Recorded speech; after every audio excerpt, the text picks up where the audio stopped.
Olá pessoal, vamos começar mais uma aula de matemática. Meu nome é Patrícia Saldanha e nós vamos fazer algumas atividades para ajudar vocês no caderno 3 avaliativo que vale 18 pontos. Antes das atividades, vamos aprender um pouquinho como que é bom, a gente estudar. Como que eu faço para estudar melhor? Para estudar melhor, eu preciso desenvolver um plano de estudo. Eu tenho que marcar o que é que eu vou estudar. Não dá, por exemplo, para eu estudar um dia na semana e ficar o resto da semana à toa, parado. É melhor que você estude todos os dias, mesmo que seja por pouco tempo. Você deve agendar esses estudos que você vai fazer, marcar direitinho o horário que você quer fazer e designar um espaço para esse estudo. Não dá para você fazer a atividade em qualquer lugar. Porque se você fica fazendo em qualquer lugar, por exemplo, sentado de frente à televisão, você não vai aprender corretamente. Isso aí é uma forma de você construir bons hábitos de estudo. Até para você estudar no menor espaço de tempo. Porque se você estiver distraído com música, com televisão, você não vai aprender direito e vai demorar muito mais. Outra coisa importante é você utilizar uns métodos de estudos. Como que são esses métodos de estudo? Você pode reescrever aquilo que você estudou, por exemplo, nas aulas de história, nas aulas de ciências, aí você cria os tópicos, vai fazendo aqueles marcadorzinhos, pontinhos e designando aquilo que você estudou. Outra coisa que você pode fazer é ensinar para alguém.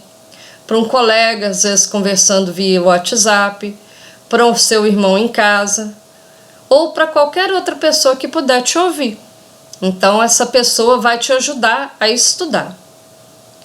Também é legal você criar um questionário. Como que é esse questionário? Você faz os flashcards. Flashcards são pequenos pedaços de papel que você vai colocando perguntas. Depois você sorteia e vai tirando de ordem, você não deixa sempre na mesma ordem, e aí você vai puxando as perguntas e respondendo para ver se você sabe. Você pode colocar na frente a pergunta, atrás a resposta, que se caso você esquecer, aí você vira o flashcard e olha a resposta até você guardar. Eu acredito que com esses métodos de estudo, com muito esforço, com dedicação, que vocês vão melhorar cada vez mais, mesmo sendo nessa pandemia e mesmo com todas as dificuldades que aparecem, nesse momento que a gente não pode estar junto.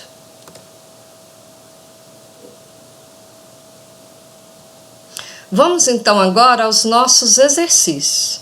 O primeiro tema é fração. Lembrando que essas atividades que eu vou resolver para vocês te ajudam a fazer a avaliação. Então, assista primeiro a videoaula, depois você faz a avaliação. Nessa primeira atividade, você vai ver aqui que nós temos 24 figuras, 8 lápis, 4 alvos e 12 caderninhos. A pergunta é o seguinte: os lápis representam qual fração do total de figuras? Como eu falei com vocês, nós temos 8 lápis. 8 lápis num total de 24. Como que eu vou representar isso aí? Bom,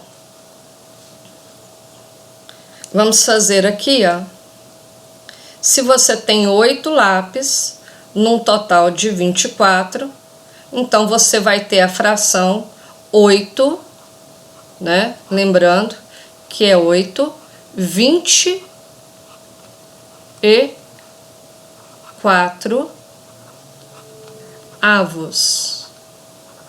Lembra que você, quando passa do 10, você usa a palavra avos, certo?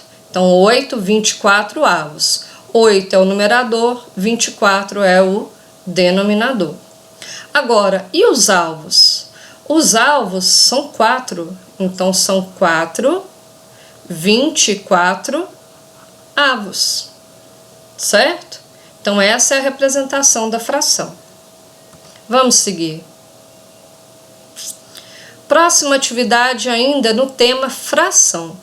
Nas frutas abaixo, as laranjas representam que fração do total? Você vai observar que nós temos 3, 6, 9 maçãs e 3 laranjas, que dá um total de 12 figuras. Nós temos 12. Agora, eu quero saber a fração que representam as laranjas. Então, as laranjas vão representar 3 12avos. 3 em 12, certo? 12avos, porque é maior que 10. Vamos passar para frente?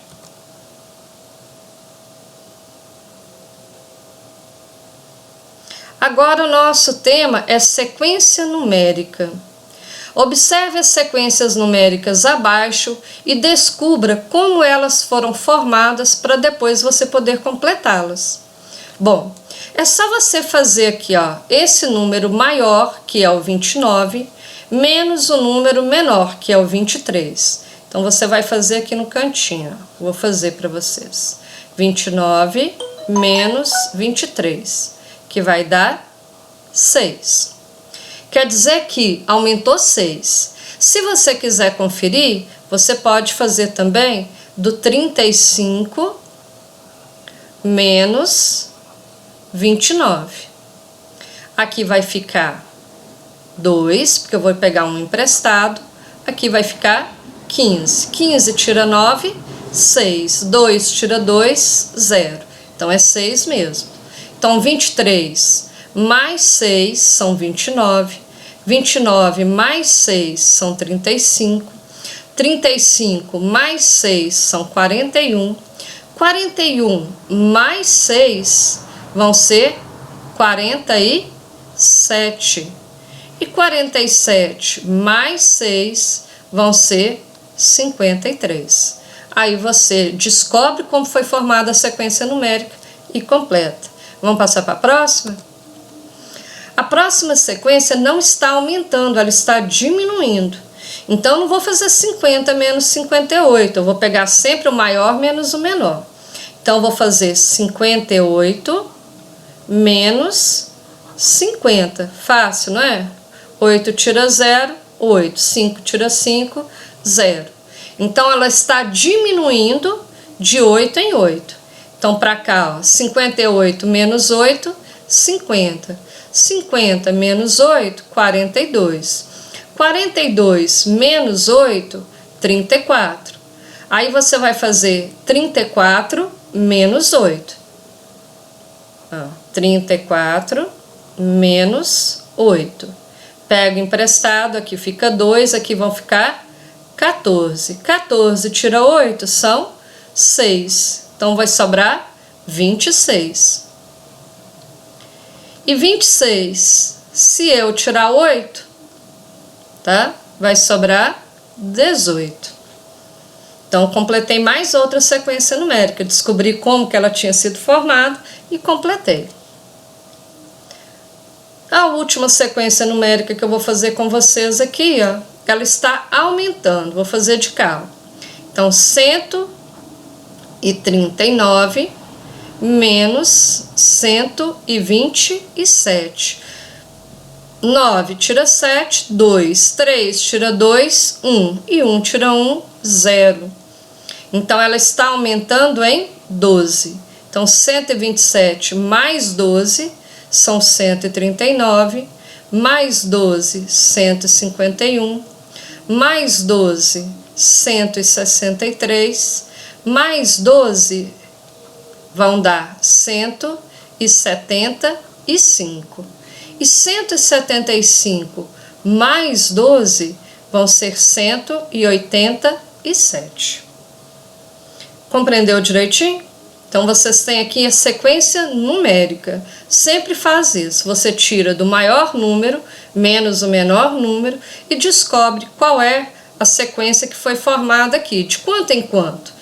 Ela está aumentando, ela está diminuindo. Então, você observa isso aí na atividade. Todas as atividades da mesma forma. Vamos continuar?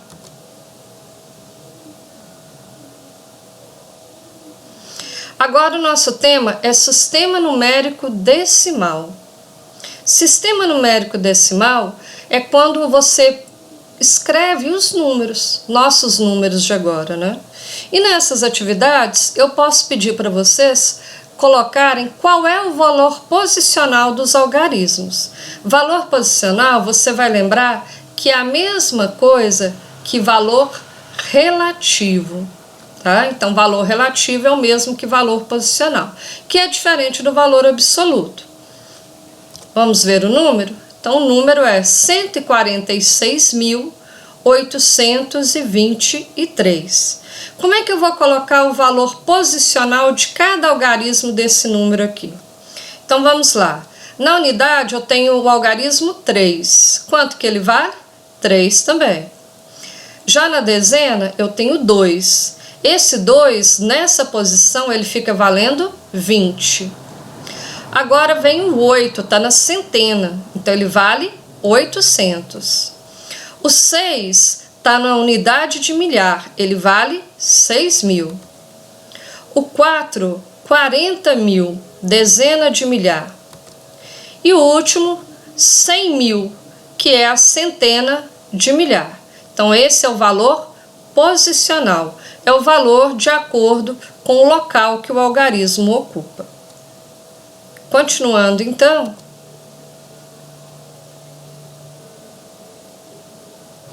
agora nós vamos falar de medidas de capacidade. O que é a medida de capacidade? É, por exemplo, se eu quero saber quanto de água ou líquido cabe em um copo, cabe em uma vasilha, cabe em qualquer recipiente. Isso aí são as medidas de capacidade. Quanto que cabe?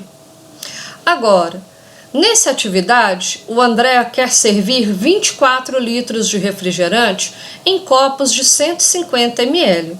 E ele quer saber quantos copos de refrigerante serão servidos. Para ter uma ideia, né, a partir do número de pessoas que tem para servir, se eles vão ser suficientes. Para saber isso, o que eu devo fazer? Primeira coisa, eu tenho que me lembrar que 1 litro são 1.000 ml. E que 24 litros, então, vão ser 24.000 ml. O que eu faço? Pego o total do refrigerante que vai ser servido e divido pelo tamanho dos copos. Então, eu vou dividir 24.000 ml por 150. Bom, para fazer essa divisão, que ela parece difícil, né? Porque aqui são 3 algarismos, mas ela é muito simples. O que você faz? Começa a dividir no 240. Se você fizer aqui de lado a continha, você sabe que 150 vezes 1 é 150. Então, vou fazer 150 vezes 2. 2 vezes 0, 0. 2 vezes 5, 10. Vai 1. 2 vezes 1, 2. Com mais 1, 3. 300. 300 passou, então não posso usar o 2. Então, o que eu vou usar? Número 1. 1 vezes 150, 150. Então, vou subtrair. 0 tira 0, 0. Pega emprestado aqui, ó, certo?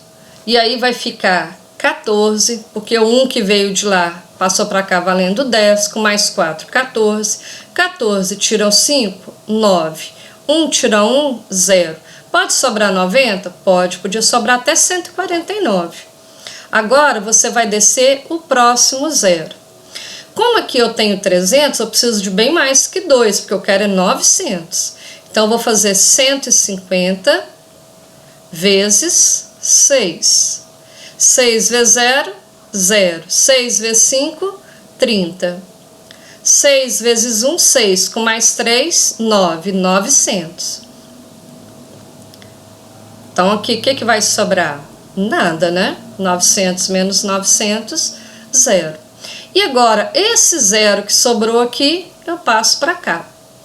Então, o que é essa resposta aqui, esse 160? São 160 copos de refrigerante.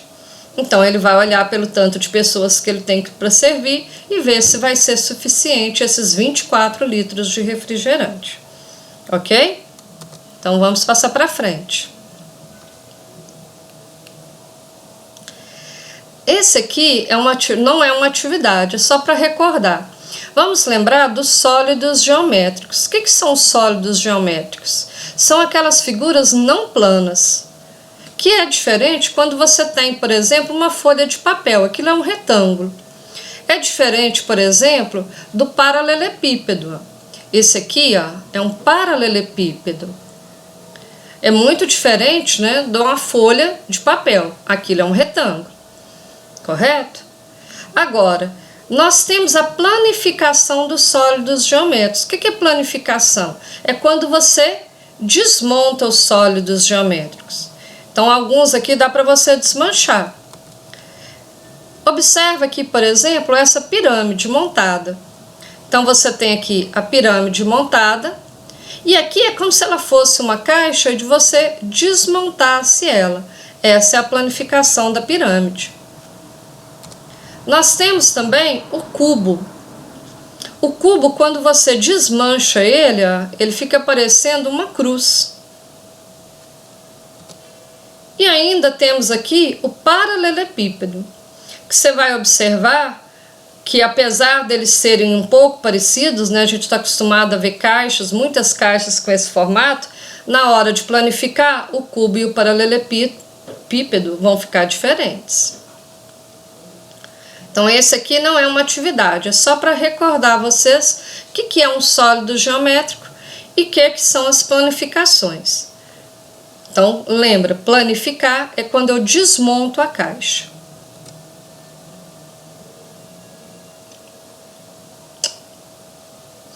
Agora, nós vamos comparar números decimais. O que são números decimais? São, por exemplo, o dinheiro que a gente utiliza.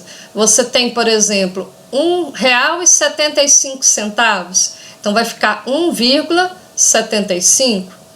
Então, é diferente o número decimal daquele número inteiro comum que a gente utiliza, dos números naturais. 1, 2, 3, 4. Agora, do mesmo modo que eu comparo quem é maior ou menor, o 4 ou 5, eu posso comparar os números decimais. Observa esse primeiro parzinho aqui, 0,5 e 0,7. Observa o que vem depois da vírgula, aqui é um 5, aqui é um 7. Quem é maior? Maior é 7. Então, você pode colocar assim, ó. Então, 0,5 é menor que 0,7. Agora, eu tenho dois algarismos depois da vírgula aqui e dois de cá também. 53 e 58. Quem que é maior? 58. Então, coloca a abertura para o lado do 58. Agora, observa uma coisa aqui. Aqui tem 0,1 e aqui 0,01. Às vezes a pessoa pode falar assim, ah, não, são iguais. Não, não são. Aqui só tem uma casa e aqui tem duas. O que eu vou fazer para comparar esses números sem errar? Eu vou completar com 0 aqui no final. Agora, olha para você ver a diferença. Aqui é 10, aqui é 1. Quem é maior? Maior é o 10. Então, você vai colocar assim, ó. Aqui, a mesma coisa. Aqui tem 2, aqui tem 1. Você pega e completa aqui com 0. Então, 0,30, 0,03. Quem é maior? O 30. 0,07 e 0,7. De novo, completa com o 0. Quem é maior? 70 ou 7? Maior é 70.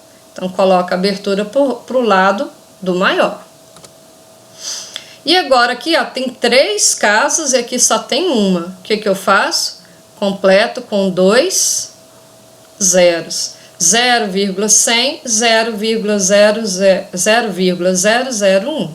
Aqui tem o número 1, aqui são 100. Então, quem é maior? O 100.